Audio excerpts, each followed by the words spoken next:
This is Josh Murphy, Sovereign Grace Church here in Orlando. And Mario Figueroa, did I say that right? I didn't say Alcantar, whatever correctly. So how do you say your last name? It's Alcantar. Okay, I'll stop. All right, so how do you say your last name? Figueroa. I messed up. All right, so anyway, Mario is from Tampa and desiring to plant a Spanish-speaking church in Tampa, a Sovereign Grace Church. So we're super excited. And he's in the pastor's college right now. 2/3 of our pastor's college right now is Latino, which is pretty amazing and really exciting. I was teaching a couple weeks ago. That's pretty neat. So that's our future. I mean, if you have not heard some of the statistics, I don't know if Mark, he shared them at the Council of Elders, but like in a few years, there's gonna be like 70-something churches in the U.S. and like 200-something churches outside of the U.S. And it's like, this is clearly gonna be a global family of churches, and that's where we're going as a family of churches. It's exciting. So anyway, Josh is working with Mario on that plant as kind of the sending church, caring church, and trying to figure out, we're like, this is a little different, unusual church plant, but we're willing to do unusual as the Lord leads. So let me ask you, Mario, tell us about how you connected to Sovereign Grace and what's the plan? Hi, my name is Mario Figueroa, and my wife, Diana, I came, and my daughter, Ana Sofia, and Mila, 9-year-old and 11-month-old. So about 2 years ago, we had the desire to church plant a bilingual Spanish and English church in Tampa. But our desire was that we wanted a church that can share our values and the theology of a reformed and continuous church. At that time, the pastors that I was surrounded with were reformed, but they were cessationists. And I was feeling it can't be that me and John Piper are the only ones reforming continuous. So I continued praying, and the Lord just brought me to Jose Lo Mercado. I call him the poster child for the Hispanic community, Reformed Continuous. And he gave me so much wisdom. And as I was researching his church, I knew about Sovereign Grace. So I started having my own searching on the website, and went to the Sovereign Grace Church website and read the statement of faith, and I felt like this is my church. This is the family of churches that I wanted to connect with. But then I read the Church Book of Order, and I was like, oh yes, this is where I want to be, where the Lord is bringing me. And I loved it all the way. And then spoke to Jose, and I said, like, why didn't you speak to me about Sovereign Grace? He's like, well, I didn't want to steal you from where you are at. I wanted you for your own convictions if you are really aligned with us. And then he connected me with Mike. We spoke. He connected me with Josh, and basically established a solid relationship to know each other, understand our background as a family, what we desired, where is our heart. And basically Mike invited me to the PC, one of the PC classes, and providentially it was both the church planting and the Antioch project that they were working on. And that's what the Lord used for us to bring commission. No, this is the family that we want to be united and where we want to shoot a church plant with.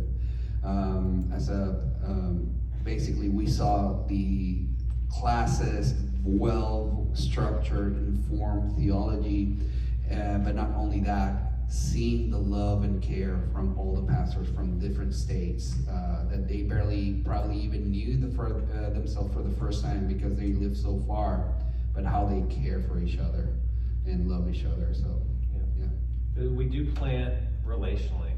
So we're not just looking to plant churches.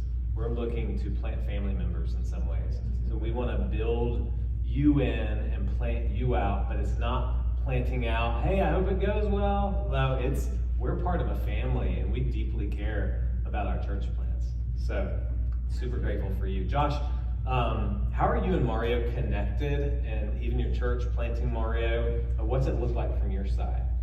Yeah, it's been a little unorthodox in terms of the way the pathways that we have in Sovereign Grace.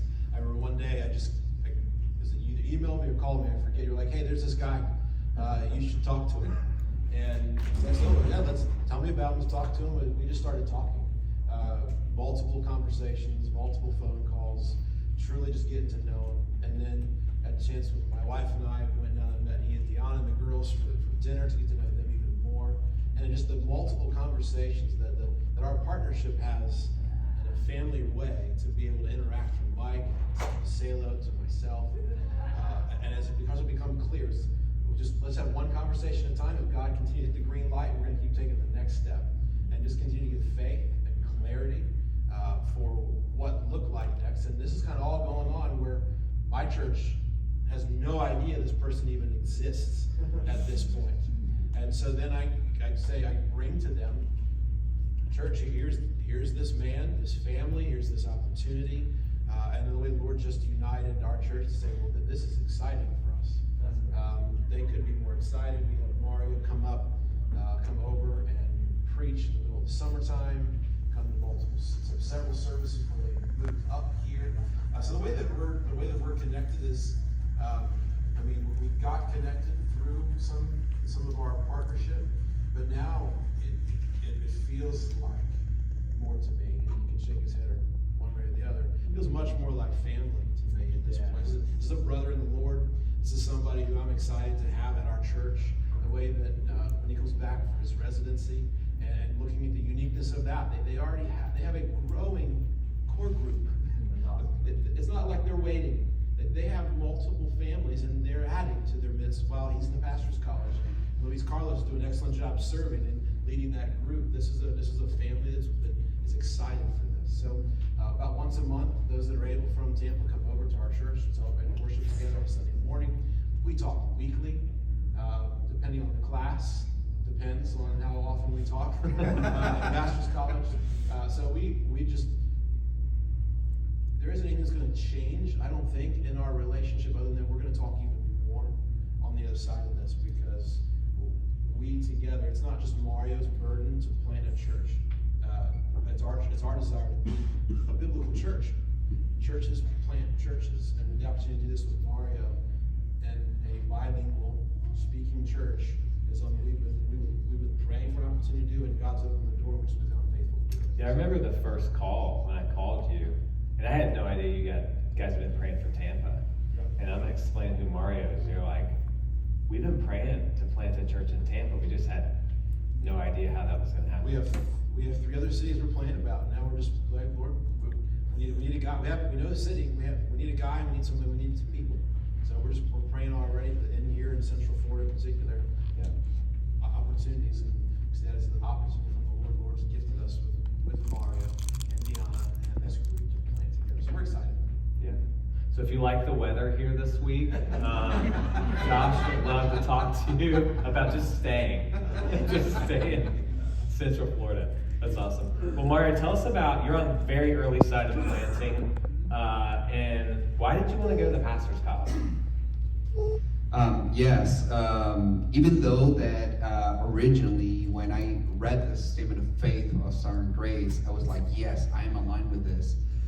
I knew that I needed to be poured into what is Sovereign Grace, how they live out, not only theology, knowing that formation that is actually needed, but also the way that the experience that I had meeting all these pastors and all these churches and Grace Church in Orlando, how they lived out the gospel. There's our 7 shared values, our 7 virtues, shaping virtues.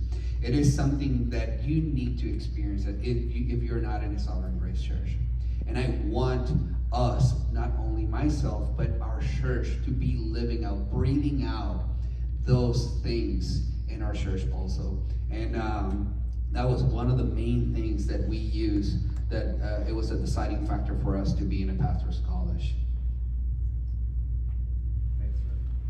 Thanks for being willing to do it. How do you think pastor's college in this year of So basically, the route that Mario's going, he's a year pastor's college, a year or so of residency at your church or with your church. How do you think that's going to affect the future church plan, if you would kind of predict that right now? It is already affecting how we're going to be church planting.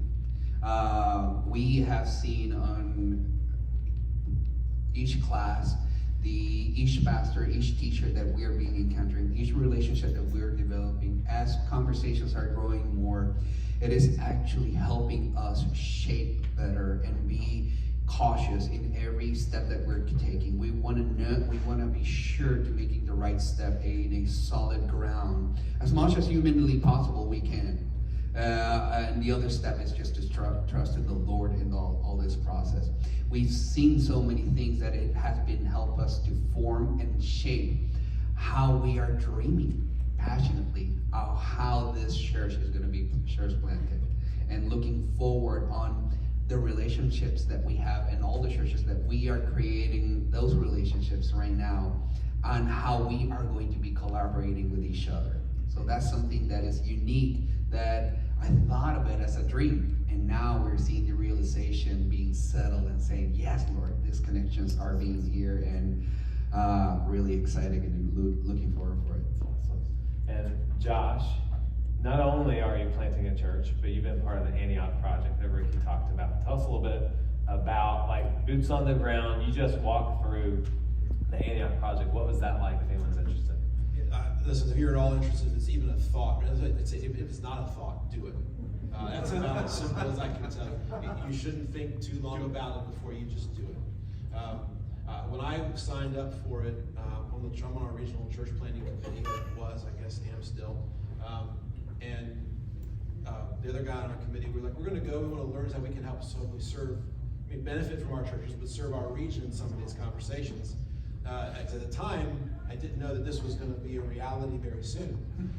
And thinking, well, it's probably going to be a little further out, but the only way you get there is you start making plans now. There is no point at which you say, well, now we're qualified, or now we're able to plant a church. That happened the moment your church was planted, and the Holy Spirit indwelt you, and Jesus accomplished his work. And until he comes back, that's what we're doing. So what Antioch does in a very particular way is serves you very specifically. It helps you to ask questions that are essential to be able to think through church planting. It's not theoretical conversation. It's how is your church and the one another? How is your church in caring for one? How is your church in raising and developing leaders? So you have to be humble, and if you're not, you're going to be humbled, and in a way that God gives grace to. I'm biased, but I don't think we have a finer selection of men that serve on this committee to do this work in encouraging ways, and very particular ways. And so the weekend itself, I'd do it again in a heartbeat. And say, well, because my church still has much to learn. Just because you plant a church, 14 churches, Covenant Fellowship is planted roughly, right? And there's much, and as he said, there's much to learn every time, and each one is uniquely different. And so, and then you get the coaching. And so you get a monthly call with a coach who's gonna ask you questions. There's some accountability in that. You said you wanted to move in this direction. Did you move in that direction? Oh, what happened? Oh, maybe this is something else to consider. Or you identified some things you wanted to start working on, but in the course of the conversation, you just start to realize, oh, that isn't the conversation I actually need to be having first. It's actually this conversation, and this helps me then get to those conversations. And what Antioch does is it helps, whether you're a massive church or a small church, whether you have many resources or few resources, it allows you to be able to take that next step. So at minimum, you're going to take one step. That you might be positioned to take 4 or 5 steps as the Lord leads. And that's the benefit of being in partnership with Sovereign Grace churches, is that we don't have everything we need unto ourselves in our local church. We're dependent on the Lord, and we need partnership with one another.